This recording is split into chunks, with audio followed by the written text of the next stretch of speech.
Entonces, antes de nada vamos a pedir al amigo y compañero, Santi, tú mismo, la puerta, por favor. Gracias. Bueno, ya han transcurrido más o menos 10 minutos de cortesía y celebrando encontrarnos aquí rodeando y arropando a Alicia en este libro que parece que fue como un parto difícil.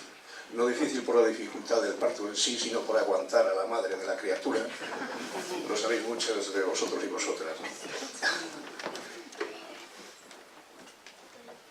Antes de nada, yo quiero agradecerle personalmente a Alicia la confianza depositada en mí para que le prologase este libro. Tengo que hablaros también inicialmente un poco de Alicia, ¿no? Cómo la recuerdo yo. Y la recuerdo a comienzos de los años 80, desarrollando una labor cultural impresionante para los tiempos aquellos, cuando ella era la responsable del área de cultura del Partido Socialista en Vigo. Y organizaba ella en el año 83, también luego en el 84, una edición de lo que se llamaba Poetas para la Paz. Y era curioso que en aquel certamen de Poetas para la Paz, si reparamos un poco en lo que hoy va a hablar Alicia aquí, declararse aquí, la encontramos a ella organizando en el año ya 1915 una conferencia internacional de mujeres contra la guerra. Estas casualidades, ¿no?, que suelen pasar así, la vida de Alicia. Como recuerdo también cuando ambos asistimos, y era en abril del año 84, al primer recital poético-musical del Baixo Miño. Y estaba organizado por la Agrupación Cultural Guardesa y con una solidaria Chuni Vázquez al frente. No sé si estará aquí Chuni. Y que años después, esta misma Chuni ilustrará un libro, Imágenes de Otoño del año 92, del que son autoras Alicia y Margot Chamorro. La misma Alicia que desde 1987 ejerció como presidenta de la plataforma Madres en Acción, que todos seguramente recordaréis, y que ya en el año 95 pedía una campaña para prevenir las agresiones sexuales a menores en el ámbito familiar. Pero sobre todo, recuerdo a Alicia compañera, inquieta y de amistad inquebrantable, y también como pionera, organizando en el centro penitenciario de Vigo, era por septiembre del año 83, aquel mismo año, del primer certamen de Poetas para la Paz, una fiesta cultural y deportiva participando y propiciando el acercamiento de los internos al mundo exterior. Los poemas premiados de aquellos internos salieron a la luz en forma de libro, un libro titulado Dales, poemas de 14 autores. Libro que se presentó el 3 de febrero del 84 en la Casa de la Cultura de esta ciudad. De todo aquello, a Alicia le quedó un grato recuerdo, porque es que además os diré que en aquel recital penitenciario, que era lo bueno de Alicia como secretaria de Cultura del partido que ya he referido, en que ella demostró que era todo lo contrario a la cultura sectaria que normalmente se practica en los ámbitos, según quien gobierne, local, de comunidad, porque Alicia era capaz de llevarnos a un centro penitenciario, a Antonio Alonso Fontán, al poeta Carlos Roza, a mí mismo, y los tres éramos ideológicamente muy distintos, pero cuando era el tema de la cultura, ahí estábamos con Alicia. Alicia que era capaz también de convocar a Carmen Krukenberg, a Méndez Ferrín, a todo un atisbo de escritores en el que ella no hacía diferencias ni distingos ideológicos. Cuando se trata de la cultura y la educación, en eso era como Miguel Hernández, esos dos pilares que Miguel Hernández siempre decía, tan necesarios para avanzar el pueblo: cultura y educación, educación y cultura. Con el título de Un nombre para la historia, Clara Zetkin, ejemplo de coherencia, Alicia nos alumbra un libro necesario para referirnos a la figura de la combativa política alemana, a la que debemos el hito colectivo internacional de la celebración del Día de la Mujer Trabajadora, en una fecha, 8 de marzo, bien apuntalada en el calendario de nuestras vidas. La relación entre ambas, entre Clara y Alicia, viene de lejos, de una distancia sin aristas. Cuando a Alicia ya la encontramos en el año 87, participando como fundadora del Aula Popular de Integración Clara Zetkin, y poco después, en el año 90, comenzando este libro, que ahora ya es una realidad tangible. Aquí lo tienes, querida Alicia, acaba de llegar, hoy mismo le llegó el libro, hay que decirlo todo, o sea, estaba muy nerviosa. Si yo preguntase ahora cuántas personas llamo a lo largo de esta noche, no levantéis las manos porque sé que por lo menos ya hablamos 8 personas que coincidimos. ¿Y no te llamo Alicia? Sí, sí. Y aquí está el feliz pacto entre nosotros, la criatura. Decía que la relación entre ambas, entre Clara y Alicia, viene de lejos. Y figura, la de Clara Zetkin, que ya aparece destacado también en otro libro de Alicia, que era una especie de ensayo titulado «Han cambiado las leyes, cambiemos las conciencias». Un ensayo que se editó cuando era ella misma la responsable del departamento de mujer de la UGT en Vigo, y que en relación a Clara Zetkin señalaba ya entonces a Alicia. Es que yo, como ella, estoy convencida que la lucha por la liberación femenina no puede desligarse de la lucha de clases. Eso es algo difícil de asumir por muchos grupos que practican un mesianismo absolutamente rechazable, ya que al intentar dividir a la clase trabajadora, lo único que se consigue es debilitarla. Una primera observación por esta obra de Alicia convoca ahora al rigor de la plaza pública. Nos traslada de inmediato a su quehacer de militante adherida al campo del compromiso político y social, al arquitectónico campo de la solidaridad encarnada, por donde asoma el currículum de su personal y vital rodadura. Alicia parcela su obra en 4 ventanas. Yo reparé lo de las 4 ventanas porque he reparado mucho en la casa de Alicia. He estado mucho allí. Yo en aquel salón siempre lo vi como si fuese una pecera, será porque ella es Piscis, pero algo se proyecta allí, el ventanal, me recordaba muchas cosas, pero luego me di cuenta de un detalle. El libro de poemas que tienen conjuntamente con Margot tiene una carta y 4 poemas. Y dije yo, qué casualidad, las 4 ventanas. Y eso me di cuenta después. Le dije, este número 4 de Alicia, ella con sus 3 hijos, esos 4, porque al final Santi, Marcos, Paula, os implicó tanto que le llamáis tía Clara. Aclárense. La tratáis tan familiarmente, ¿no? Esos debates que tenéis. Bueno, pues decía que una primera observación por esta obra de Alicia nos lleva a que reparemos en una primera ventana. Una ventana que funciona a modo de antesala de cordial bienvenida. Pues Alicia, la autora, nos invita a sumergirnos en una aproximación a la figura de Clara Zetkin, donde una mujer escribe sobre la vida de otra mujer, cuya aportación a la lucha por la liberación de las mismas resulta impagable. La autora nos señala que ella misma no es una historiadora, sino simplemente soy una mujer que escribe sobre la vida de otra mujer, nos dice, a la que admira y agradece su ejemplo y su lucha por la liberación del ser humano, y sobre todo por su impagable aportación a la lucha por la liberación de las mujeres. Tal que para Alicia, la vida de Clara Zetkin es un campo a la libertad, porque ella sí eligió libremente cómo gestionar su vida y con quién compartirla.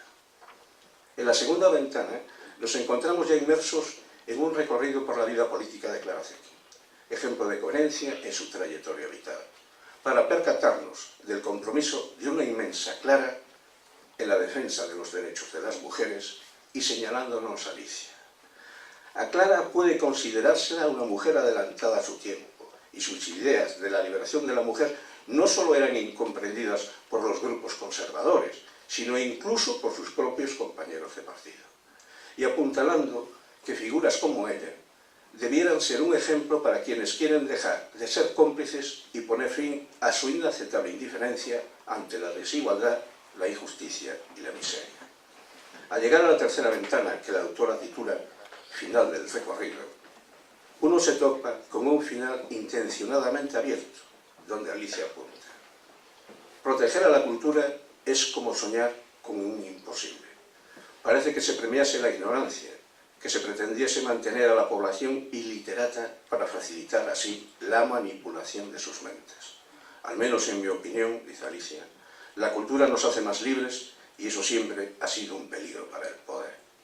Y es precisamente en esta tercera ventana donde Alicia se detiene a reflexionar sobre el discurso pronunciado por Clara ante el Parlamento alemán el 30 de agosto del año 32, para concluir que las palabras pronunciadas por la política alemana cobran vigencia y nos recuerdan cuál es en realidad la sociedad en la que vivimos y nos hace cuestionarnos si realmente es una sociedad con estas graves carencias y desigualdades la que deseamos dejar en herencia a futuras generaciones. Y es que leyendo el discurso de Clara, semejase que nos encontramos ante un escalofriante y estremecedor déjà vu. Llegados a la cuarta y postrera ventana, mi adiós a Clara, concluye Alicia que en tiempos de tanta deslealtad para con los demás e incluso para consigo mismos, ella, Clara Zetkin, siempre estará presente en su recuerdo, pues ha conseguido que retome a etapas de mi pasado que tenía olvidadas, señala Alicia, y me ha ayudado a recomponer el mapa de mi vida. Porque equivocadas o no, ni perdimos de vista nuestros objetivos, ni renegamos de nuestras convicciones, y tampoco olvidamos nuestros compromisos, actuando siempre con la conciencia de haberlos adquirido sin renunciar a nuestra libertad. La lucha de las mujeres por la libertad e igualdad llena páginas de la historia, llena planos de crueldad y tragedia, y también muchos planos de su heroico compromiso vergonzosamente silenciados, donde pagaron con el más alto de sus precios, sus demandas, pagaron con sus vidas. Ellas, todas y cada una de ellas, son un ejemplo que debe presidir nuestro compromiso en los tiempos actuales, donde las mujeres son fundamento y parte esencial de la lucha emancipadora e inacabada. A todas ellas, a las mujeres comprometidas en tamaño empeño, que sepan que ante las dificultades cotidianas no están solas. Leyendo el libro de Alicia, recordé inevitablemente a otras mujeres valerosas y corajudas, como Rosalía de Castro, como Concepción Arenal, como Clara Campoamor, cuando los constituyentes de la Segunda República Española les espetó: no podéis venir a legislar sobre la mujer fuera de nosotras, no podéis hacer una democracia con la mitad de los ciudadanos. Como Alicia, como la autora de este libro, me niego a vuelos envueltos de olvidos, a los vuelos embarcados en la desmemoria que producen falsas heroínas en tiempos de tanta miseria humana e impostura sobrevenida. Mujeres como Clara Zetkin, como Rosa Luxemburgo, como Clara Campoamor y como tantas y tantas mujeres que no precisan certificados de certeza de lo que fueron, de lo que son y lo que representan, para, tomando ahora unas palabras prestadas de la autora, decir que son admirables por su tenacidad y coherencia en la defensa de sus principios y como defensoras de los derechos de la mujer, y por lo mismo añado, más reconocibles todavía. Confieso que reparando en este nuevo libro de Alicia, he vuelto a sentir el cumplimiento del axioma de Helio. Un axioma de Helio que decía lo siguiente: la actividad crítica encuentra su realización más alta, su realización verdadera, en una especie de unión con la creación del artista. Disfrutemos, puesto que al artista, la mayoría, la conocéis, digo que disfrutemos pues del libro y felicitemos a su autora.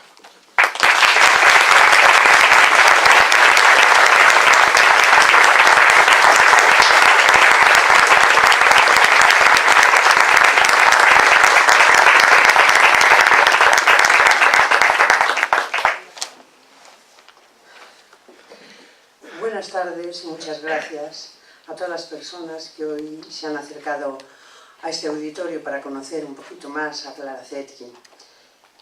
En primer lugar, y con permiso de Antonio, quiero dar las gracias efusivamente al director de la ONCE aquí presente, a Roberto. Poner este auditorio y todo el material técnico del que dispone para celebrar este acto ha sido de una generosidad inmensa. Yo aquí me siento como en casa, porque también hace años aquí me acogieron para organizar las jornadas de la infancia, cuando en aquellos tiempos presidía la Asociación en Defensa de la Infancia, Madres en Acción. Por todo eso, Roberto, muchísimas gracias. Muchísimas gracias.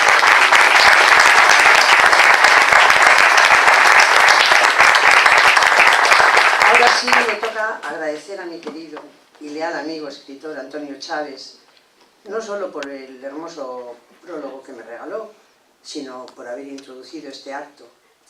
Siempre es para mí un honor estar contigo, siempre. Tú saltas de la prosa a la poesía y luego y me asombras cada día, sobre todo por tu talla, por la talla humana que te caracteriza. Y encima pones toda tu brillante sabiduría, tu enorme sensibilidad a mi disposición para cimentar esta pequeña obra que, lo que sí, ha tenido un largo y laborioso recorrido. El mismo agradecimiento para el doctor David Rivada, que hoy está viajando y siente mucho no poder estar con nosotros, pero ha sido el brillante autor del riguroso y bello epílogo del libro, poniendo así el broche de oro inimaginable a mi trabajo. Gracias a Joaquín, que está aquí, que representa a la editorial Atrapasueños, que haciendo honor a su nombre ha hecho posible atrapar el mío, de que hoy vea la luz este libro con el que llevo entre manos más de 3 décadas. Gracias especialísimas a los compañeros y compañeros de Izquierda Unida, porque desde el primer momento supisteis captar el alma de este proyecto, apoyarlo y servir como mediadores con la editorial que hoy ha hecho posible materializarlo. Estoy además convencida de que Clara agradece inmensamente renacer en este siglo XXI acompañada de sus camaradas y con la misma fuerza que conservó hasta el final de su vida. Os doy también las gracias en su nombre. Antes de presentaros a Clara, os he traído un regalo musical, porque yo, bueno, esto es un inciso, soy una mujer de trabajo en equipo, que mis hijos lo tienen que padecer, porque realmente siempre han sido mi equipo permanente, no ahora, sino también cuando estaba en Madres en Acción, y esta vez no ha sido diferente. Entonces ellos han formado conmigo un equipo maravilloso que ha hecho posible que yo haya tenido las fuerzas y haya tenido además la vigilancia de mis hijos, los debates políticos que he tenido que mantener por el tema de Clara, y así pues hemos llegado hasta el punto de hoy. Pero antes de entrar en materia de Clara, el regalo que os traigo es la hermosa canción que compuso Luis Eduardo Aute, y la compuso en la época posdemocrática, cuando sintió la decepción de ver la equivocación, la incoherencia de muchos políticos, ¿no? Fue como una respuesta irónica al desencanto generalizado para mostrar esa decepción ante todos los acontecimientos, cuando muchas personas nos sentimos engañadas por las promesas incumplidas que tantos sueños dinamitaron. Es el contrapunto precisamente del personaje de esta obra, porque Clara Zetkin fue, como lo podéis ver en el subtítulo, un ejemplo de coherencia. Entonces vamos a pasar a que escuchéis este regalo de la canción de la belleza. Son palabras para la reflexión.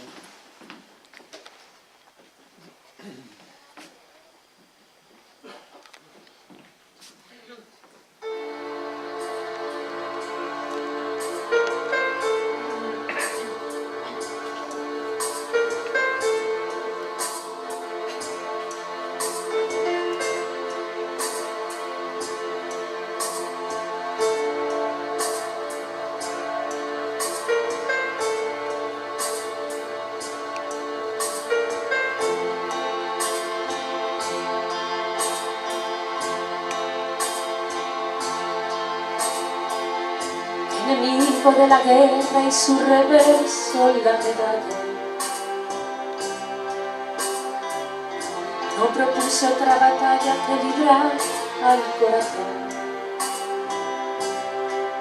de ponerse cuerpo a tierra bajo el peso de una historia que iba a alzar hasta la gloria el poder de la razón.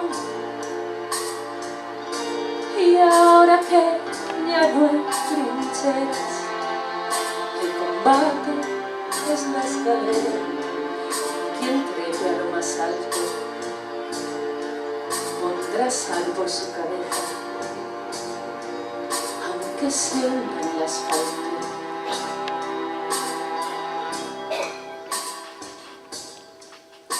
La belleza, la belleza, la belleza,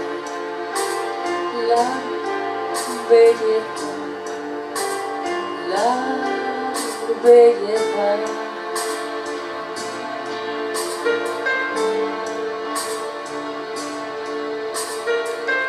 Míralos como reptiles al acecho de la presa,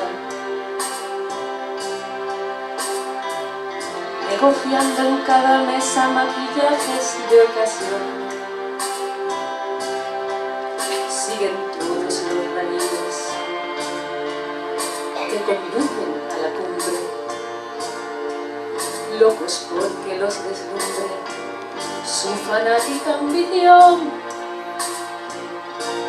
Antes iban de profetas y ahora el éxito es su meta. Mercaderes, traficantes, más que náusea dan tristeza, no rozaron ni un instante.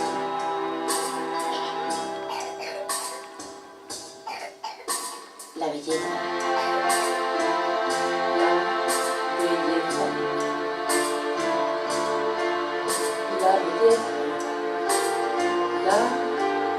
belleza, la belleza.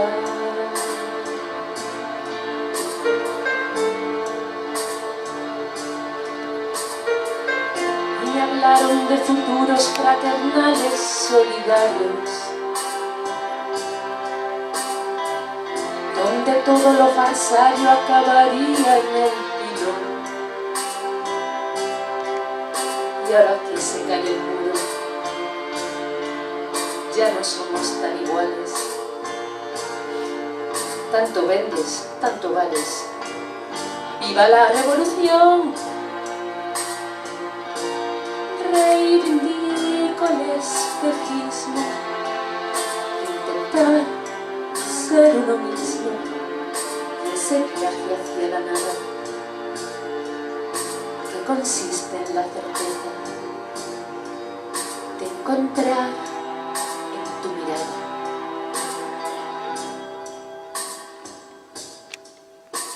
la belleza,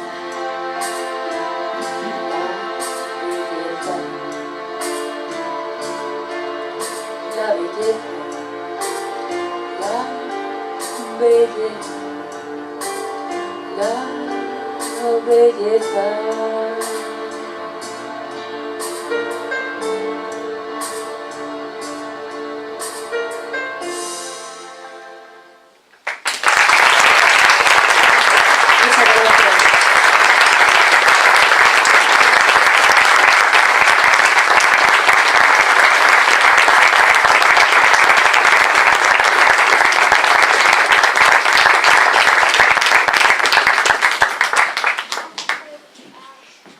¿Me permitís que me emocione? Lo siento, le había prometido no dar las gracias, pero tengo que darle las gracias a mi querida hija Paula,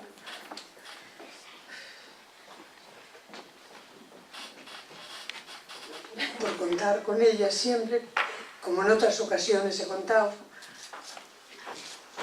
porque para Paula sé que ha sido un gran esfuerzo poder interpretar esta canción. Hay una persona que aquí puede entenderlo muy bien, porque es una canción en donde la voz se te entierra y ella ha renunciado a todo lucimiento para que quede claro el mensaje, que espero que nos sirva a todos para reflexionar. Muchas gracias, hija.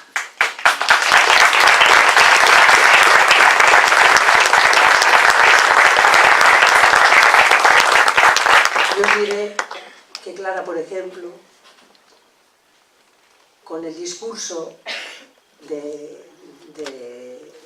el último discurso de ella, cuando dio paso al partido nazi, el desgarrador discurso, yo siempre he pensado que entonces compuso un himno a la coherencia y lo cantó sin músicos y a capela, como solo lo pueden hacer las grandes divas. Por eso agradezco que hayamos tenido hoy a Paula, que nos recuerde que la música es muy importante también para transmitir los mensajes. En el momento en que descubrí la existencia de Clara, nació en mí la curiosidad de recabar más información sobre su biografía, hasta el punto que, conociendo yo la militancia que tenía ella comunista, pues lo mejor que se me ocurrió fue darme de alta en los amigos de la URSS, porque dije yo, por ahí, pues igual me van facilitando algo, con la esperanza de recabar más información. Poco a poco fui recopilando discursos, manifiestos que me dediqué a leer durante mis vacaciones en Gredos, en 1991, porque estaba preparando un ensayo sobre el origen del feminismo que publiqué en 1992, al que se ha referido ya Antonio, que se titulaba "Han cambiado las leyes, cambiemos las conciencias".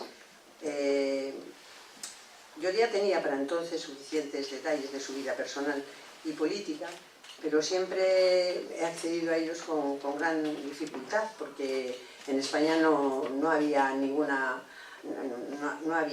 libro ni ninguna publicación que hablase de Clara. Con ello quiero decirles que he convivido con ella más de 3 décadas y que, bueno, que me he saltado hasta fronteras. A mí me asombró mucho la personalidad de Clara, porque Clara era una persona de una familia burguesa, como la mía, donde no tuvo carencias de ningún tipo. Pero en su periodo siempre fue una persona extremadamente sensible. No quiero contaros muchos detalles, porque no quiero tampoco destripar la historia de Clara, que ya la conoceréis en el libro, pero durante el periodo de estudiante descubrió las penosísimas condiciones en las que vivían parte de la clase trabajadora y especialmente las mujeres.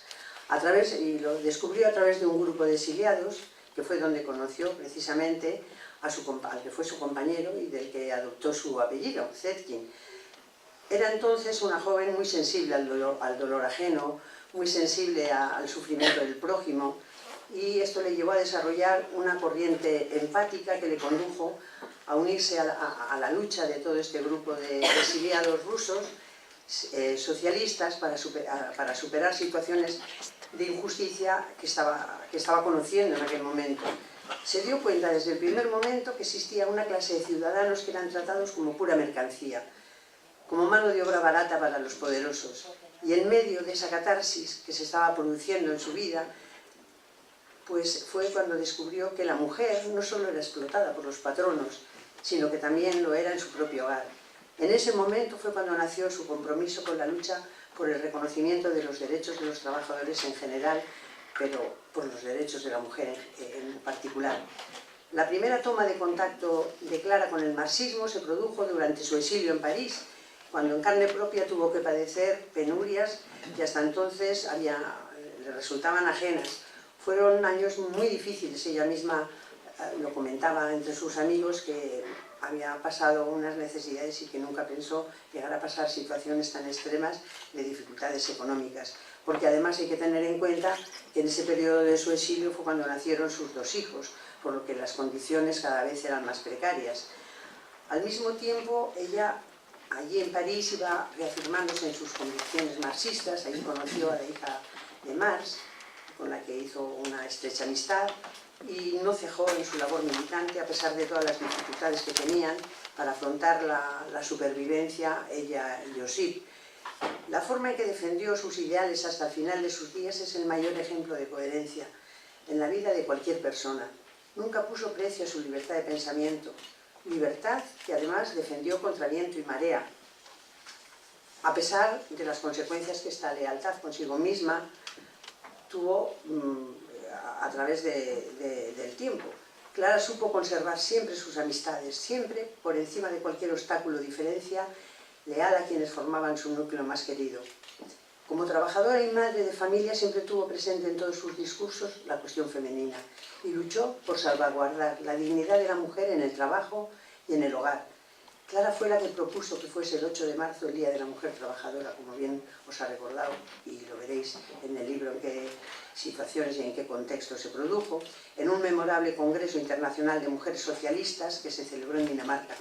Esta propuesta se aprobó y gracias a esta iniciativa hoy celebramos internacionalmente ese día. Por eso siempre me ha resultado increíble que no se recuerde que en 1910 hubo una mujer que se llamaba Clara Zetkin, que mantuvo viva en la memoria los hechos acaecidos el 8 de marzo de 1857, que fue precisamente el año en que nacía Clara. Ese 8 de marzo de 1857, miles y miles de trabajadoras del textil plagaron las calles de Nueva York reclamando mejoras en el salario y dignidad en sus puestos de trabajo, denunciando las extenuantes jornadas laborales y las infrahumanas condiciones en las que trabajaban. Pues bien, en esta manifestación multitudinaria murieron 120 de ellas, bajo la carga policial que fue verdaderamente bestial. Y tuvieron que pasar 65 años para que la Asamblea de Naciones Unidas ratificase la declaración del 8 de marzo como Día Internacional de la Mujer, pero no fue en cambio hasta 1994 cuando se reconoció esta celebración en Estados Unidos. Eso que realmente el origen de todas las protestas y del propio 8 de marzo había sucedido en Estados Unidos. Clara Zetkin tenía una construcción en sus textos, era una persona muy cuidadosa en sus discursos, literariamente hablando, ¿no? Impecable. No hay que olvidar que ella en 1891 fundó el primer periódico feminista, que he traducido al castellano porque el nombre en alemán es muy complicado y ya lo omito porque no me saldría. La traducción al castellano es Igualdad, donde todas sus integrantes, las integrantes del periódico, eran mujeres. Desde sus páginas no se limitó a defender el voto femenino universal, sino que exhortó a las mujeres a que se posicionaran contra la guerra, para evitar el sacrificio inútil que ella encontraba, que era inútil que las masas trabajadoras, en aras de unos objetivos que nada tenía que ver con los fines de esa lucha, sacrificasen sus vidas. Su trabajo como traductora y articulista también durante el exilio también supuso una experiencia muy enriquecedora, porque en este periodo del exilio también conoció a muchos intelectuales de la época, muchos pensadores de la época, y todo eso fue enriqueciendo pues, su conocimiento y enriqueciendo su pensamiento y sobre todo afianzando sus convicciones marxistas. Encabezó la oposición a la Primera Guerra Mundial contra la línea oficial de su partido. En aquel momento era el Partido del Socialdemócrata y no le importó enfrentarse a la cúpula de la organización para defender sus postulados, a pesar de las sanciones que podía suponer y que de hecho supusieron, ¿no? Poco a poco he ido siendo capaz de construir un perfil casi completo de Clara que desde el primer momento me sorprendió, y reitero que lo que más me sorprendió de ella fue su coherencia política, algo tan difícil de descubrir en los políticos actuales, cuyas actuaciones poco o nada tienen que ver con sus discursos ni con sus comportamientos. En estos momentos que nos han tocado vivir, pues casi nadie se atreve a llamar a las cosas por su nombre. Pues es reconfortarte, recordar que es posible que haya otra forma de hacer política, donde la ética prime a la hora de aplicar y defender principios elementales que tengan más que ver con el humanismo imprescindible para alcanzar una sociedad más justa y de la que no tengamos que avergonzarnos. Si defendemos la vida, por ejemplo, si nos manifestamos contrarios a la pena de muerte, ¿cómo nos podemos explicar que en un pesquero que recoge 12 náufragos que huyen de la guerra y de la miseria, que se juegan la vida en este intento, no encuentre un puerto que la acoja?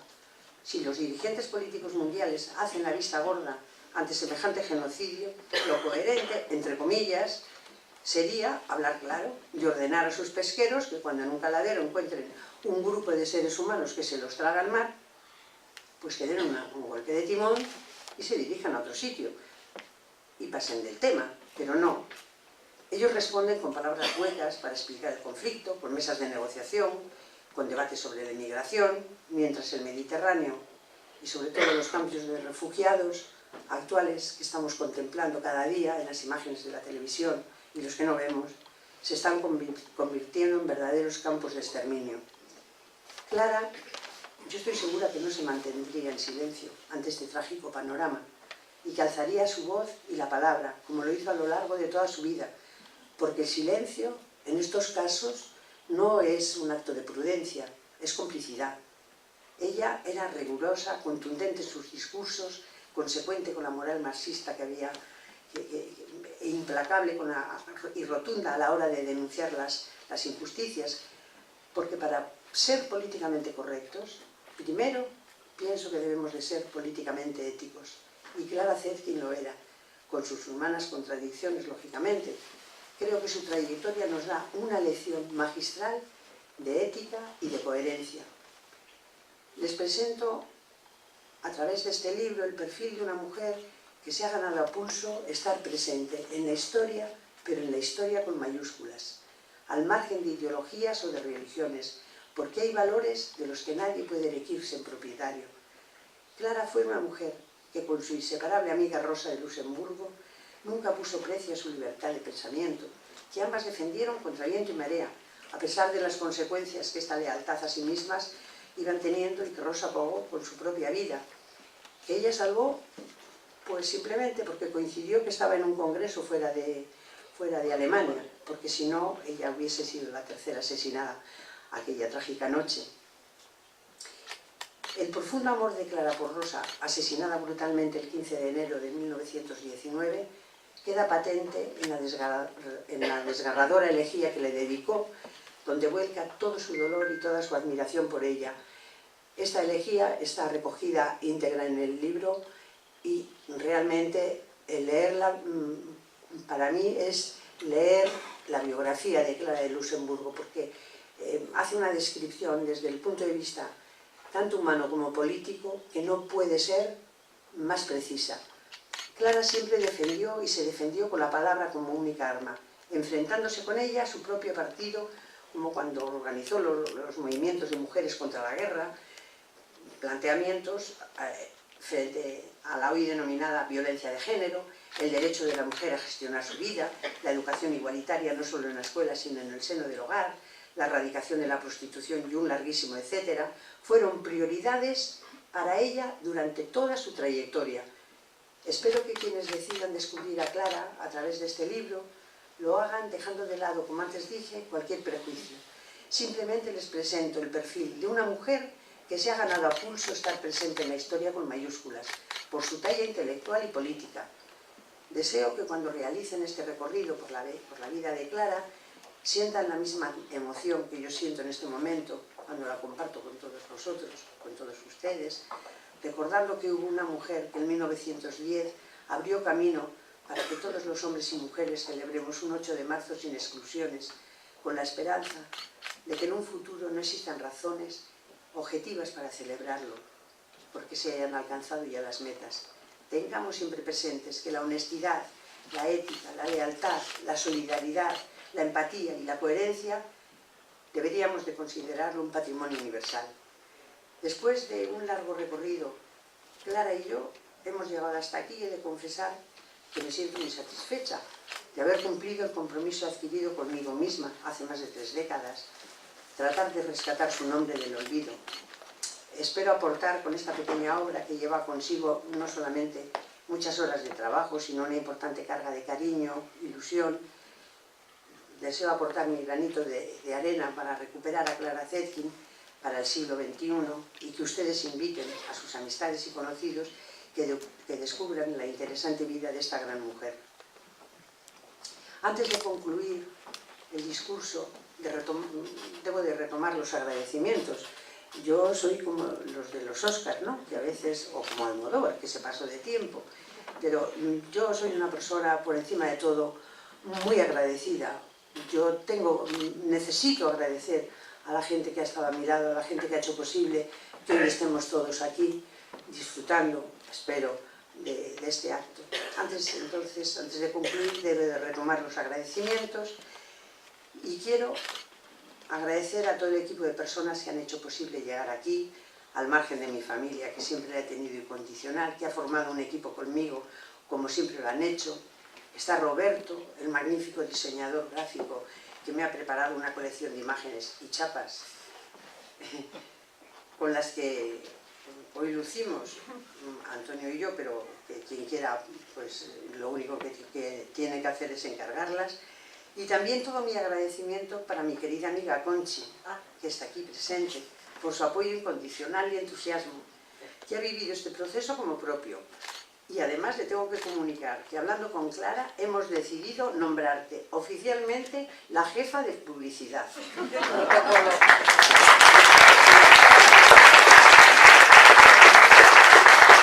sobre todo, reitero mi agradecimiento a la editorial sevillana Atrapasueños y a Izquierda Unida, que apoyaron este proyecto y pusieron todos los medios humanos a mi disposición para reinstalar a Clara Zetkin en el siglo XXI.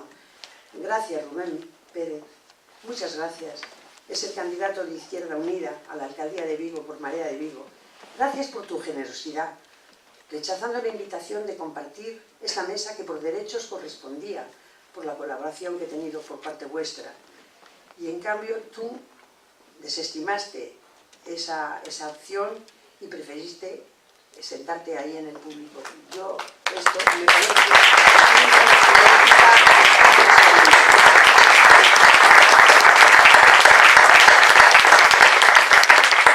sin vuestra editorial, sin vuestra colaboración y la editorial que confió en el proyecto, no hubiésemos podido recibir a Clara hoy, esta tarde.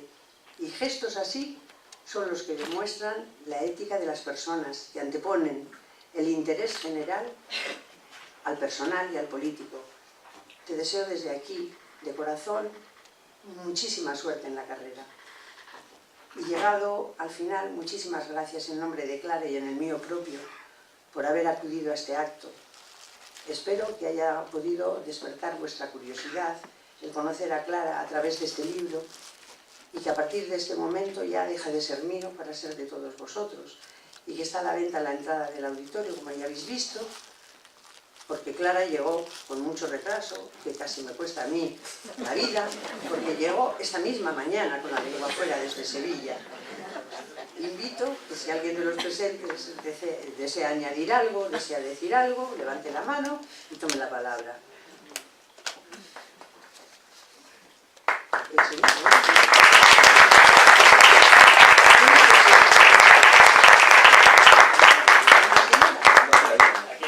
Sí. Tengo una pregunta. Sí. Clara, en el Congreso Inaugural de la Segunda Internacional, Sí. ella, además de reclamar la igualdad de derechos laborales para las mujeres y hombres, identifica como el gran enemigo el capitalismo, Sí. como buena marxista.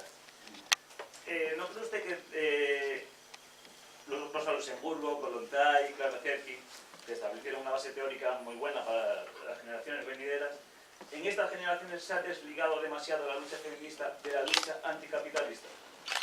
Pues sí, bueno, yo eso ya lo ha comentado Chávez. Mi opinión está claro. O sea, yo entiendo, por ejemplo, cuando dicen es que nosotros somos feministas, pero de otro tipo. No, es que el feminismo no se puede desligar de la lucha de clases porque el origen del feminismo está ahí. ¿Entiendes? O sea, el origen del feminismo está ahí.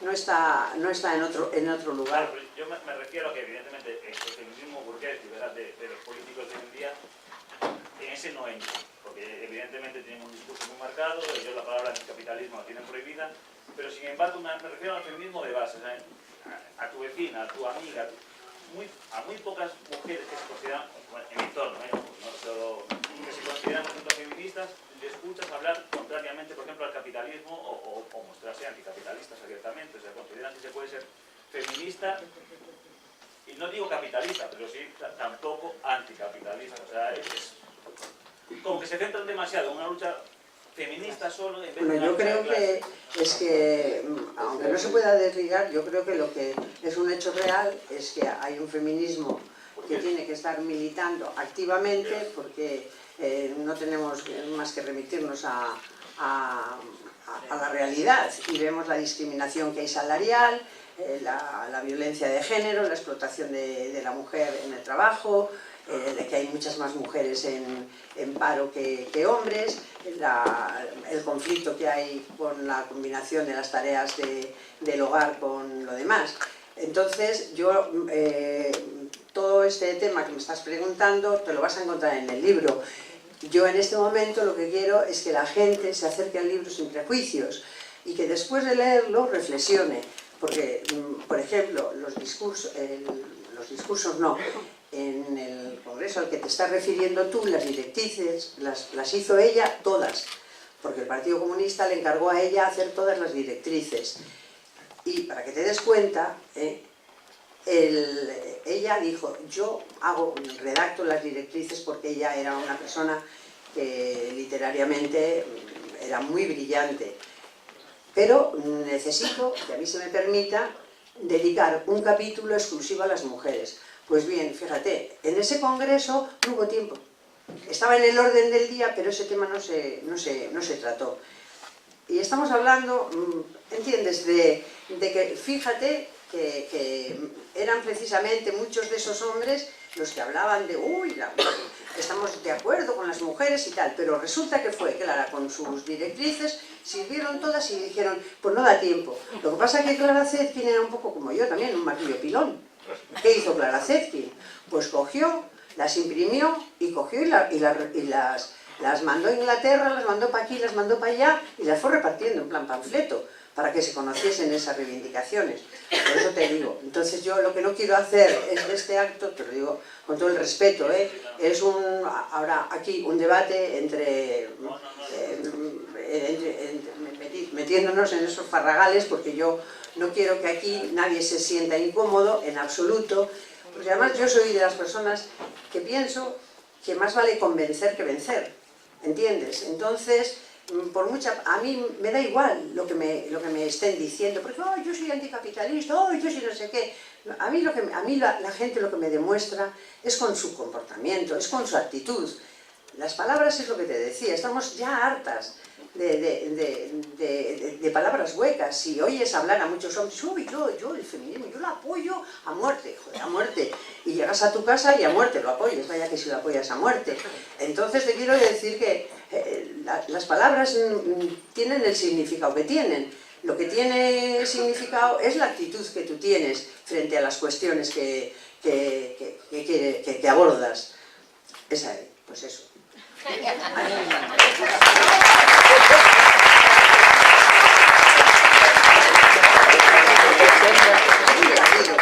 Garrido, netas en después de Garrido, otra palabra. No, buenas tardes. Buenas tardes. Alicia, quero felicitarte Gracias. pola túa sensibilidade e pola túa belleza Ay, gracias, Garrido. espiritual. Ya me dio una visita. A eso le echaban a rancho. Te conocín na loita contra a organización terrorista máis importante do planeta, que é a OTAN. Terrorista, como se dicía OTAN, sí. ¿no? Organización terrorista. E teño, bueno, un bo recordo de ti. Foi unha pelea que durou 5 anos, 81-86, perdemos o referéndum, pero o goberno de Felipe González non cumpliu as condicións do referéndum. Non cumpliu prácticamente ninguna condición do referéndum. Esta é unha reflexión histórica entre ti e eu, que non nos coita nadie, pero a pregunta é, o movimento feminista adquire forza e se chama Día da Muller. Pero cando originalmente partía Clara Zetkin era Día Internacional da Muller Trabajadora. Sí, sí. Como crees que se chegou hasta aquí? Como crees que se chegou hasta aquí? En Naciones Unidas, porque quisieron contentar a todas las partes.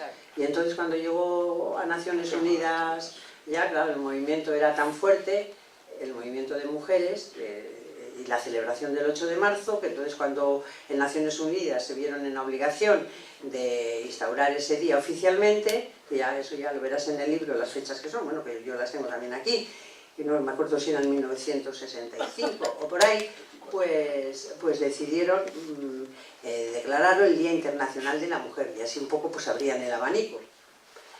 Así, o sea, o sea, estas cosas de la política, pues es lo que te digo, que por eso es la incoherencia de las cosas, pero bueno, no está mal que haya un Día Internacional de la Mujer. Nosotras estamos tan contentas. Y a mí eso no me va a cambiar el pensamiento, ¿entiendes? Claro. Ha sido bueno Garrido, ¿eh? Porque Garrido... Mete caña, mete. Ahí, mira, Alén. Ay, Alén quiere preguntarme. Quería preguntarte si tiene alguna relación especial o tuvo con Marta Honecker. Honecker. Con Marta Honecker. Marta Honecker. Pero, espera, que no, aquí no nos contamos. Clara Zetkin tuvo alguna relación con Marta Honecker. Imposible. Imposible. No lo sé, o sea, yo no Históricamente sería casi como imposible, ¿no? ¿Eh? Biológicamente imposible. Claro. Sí. No son de la misma época. Por tiempo, vamos, o sea, porque no estaban en la misma época. La que realmente tuvo una relación, que claro, yo no he hablado porque tampoco quiero destripar el libro, ¿no? Pero con quien hizo una relación estrechísima fue con la mujer de Lenin, porque bueno, ella hizo una relación muy estrecha con Lenin, y de ahí, si veis los cuadernos de los debates de Lenin y ella, eran finos, porque Lenin, por ejemplo, era un tío que también mucho lo de la mujer y tal, pero al final era un machista, pero un machista integral. Y entonces tenía unas discusiones con la Clara que no veas, pero tenían en cambio una amistad, una relación de amistad muy buena. Y ella estableció una relación de amistad enorme, inmensa, con la mujer, que fue la que la acompañó durante los meses del exilio, porque ella en la Unión Soviética duró muy poquito tiempo viva. Estuvo unos meses, fue terminar el discurso, ya estaba muy delicada para entonces, además llegó a pronunciar ese discurso, ya veréis, bueno, hay una de las fotos que se ha pasado, que se le ve a ella que va así del bracete de una, porque ella estaba muy delicada de salud, y terminó ese discurso y ya marchó para la Unión Soviética. Pero claro, ya no se encontró con la Unión Soviética de Lenin, se encontró con la Unión Soviética de Stalin, y entonces ahí también se las dio canutas, como la mujer de Lenin, porque claro, fueron mujeres que eran mujeres, la mujer misma de Lenin, ¿no? Era una mujer que potenció la cultura, que plagó la Unión Soviética de bibliotecas, porque para ella era fundamental la educación de la clase obrera, o sea, tenían unas mentalidades muy parecidas y unas sensibilidades muy parecidas, y de hecho, pues, estableció una amistad muy estrecha. Con quien realmente estableció para mí una amistad hermosísima fue con Rosa de Luxemburgo. Tanto es así que en el parque que habéis visto, que salen las imágenes, lo que pasa que, bueno, como no podía hablar al tiempo de las imágenes, no sé cuándo coincidía, el parque que se hizo en Alemania del Este, el parque Clara Zetkin, la estatua que hay es una estatua, son dos estatuas, son ella y Rosa de Luxemburgo, porque todo el mundo las concebía siempre juntas, con la diferencia de que claro, a Rosa de Luxemburgo la mataron precisamente pues, por defender la libertad en su partido. Y la mataron, bueno, es que si os cuento ya no os interesa, ya no os voy a contar más. Claro. Sí, ¿quiere contarnos una anécdota? No, es que escuchando esto de la relación de Lenin y Clara Zetkin, además, curiosamente, yo le comentaba a Alicia, fíjate tú, ese libro era de Grijalvo, el que se editó en aquellos tiempos, yo lo tenía todo ruido en casa, pero me hizo ahora mucha gracia el comentario este de Lenin y lo llevé al siglo XXI. A mí me tocó formar una lista electoral en un pueblo de Castilla-La Mancha. Eran los tiempos en que en Castilla-La Mancha solo existían PSOE y PP, o sea, no había nada más. No había nada más. Y a la hora de hacer la lista, porque nadie quería ir, y yo era el que era de fuera allí, y dije, pues si nadie va, yo voy, porque hay que hacerle frente a esta gente. ¿Sabéis cuál fue el gran problema que tuve con los compañeros socialistas? Mi empeño en que en la lista tienen que ir mujeres. Me dicen, pero ¿cómo van a ir mujeres si nunca fueron mujeres aquí en el pueblo en las listas? Ese fue mi gran problema. Colocamos a la primera concejala socialista en el pueblo en la historia. Y en la segunda lo dejamos ya al pueblo ganando la izquierda. que era uno de los 13 pueblos donde la izquierda nunca había ganado. Pero os digo, el problema ya estaba entre los propios compañeros. Claro. Bueno, sí, ya lo veréis, como por ejemplo a Clara Zetkin, sus compañeros, bueno, en el último discurso no, porque en el último discurso, que es que aquí tengo, yo con lo de los agradecimientos soy muy así, pero es que tengo aquí a mi nuera Neves, por ejemplo, que me ha hecho unas traducciones tan maravillosas, que me hizo una traducción del último discurso tan bonita, tan impecable, tan en el tono que rezuma Clara Zetkin por todos los sitios, y veréis como literariamente ella es muy cuidadosa y es súper impecable. Y no sé por qué os iba a decir. Pues iba a decir Alicia que si no hay más preguntas, está dispuesta ya a firmar ejemplares, previamente hacéis la compra y le aplaudís, que necesita aplausos. El cariño y el calor. Fue la olla. Se me fue la olla. Que no me acuerdo, no levantéis que no me acuerdo, no me pasan estas cosas. Sí. Bueno, pues entonces, muchísimas gracias a todos por haber acudido, muchísimas gracias. Muchísimas gracias a mis niños de Bugarín, a mis hombres de Bugarín, a mi querida presidenta de la asociación y a mi querida cuidadora Isa, que me los ha traído aquí. Y que me han regalado